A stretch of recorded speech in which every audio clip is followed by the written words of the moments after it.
जानते हैं इस कुर्सी के लिए प्रधानमंत्री अच्छा नरेंद्र मोदी। अरे नरेंद्र मोदी कौन है, प्रधानमंत्री कौन है? नरेंद्र मोदी ने छा। अरे नरेंद्र मोदी बोलो, नारायण नहीं, नरेंद्र मोदी। नरेंद्र मोदी। हाँ हमें नरेंद्र मोदी। हाँ बोलो, आगे बोलो। नीतीश कुमार। अच्छा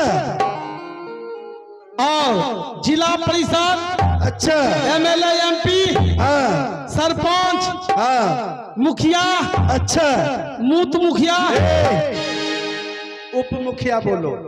उप मुखिया कह पूछो नहीं तो यदि होंगे आसपास में तो आके बहुत पिटाई करेगा। क्या कहते हैं उसको? उप मुखिया यानी मुखिया से नीचे। अच्छा उप मुखिया। हाँ हमें ओकरा कलिए कहे छे मूत मुखिया। हाँ क्या हुआ? इसीलिए झगड़ते हैं, इसलिए हम इसको कुर्सी के नहीं रखेंगे नीचे। नीचे नहीं रखेगा ना, सीढ़ी लगा है, चढ़ जाइए सीढ़ी।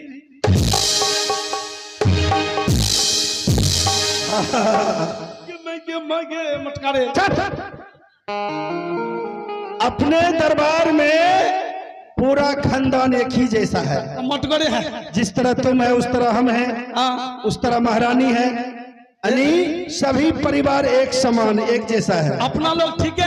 हाँ नीचे में बाल बच्चा गरमुड़िया हो गया। तुमको बाल बच्चा भी है जी? रुकिए इसको लगा देते हैं। चलो रखो।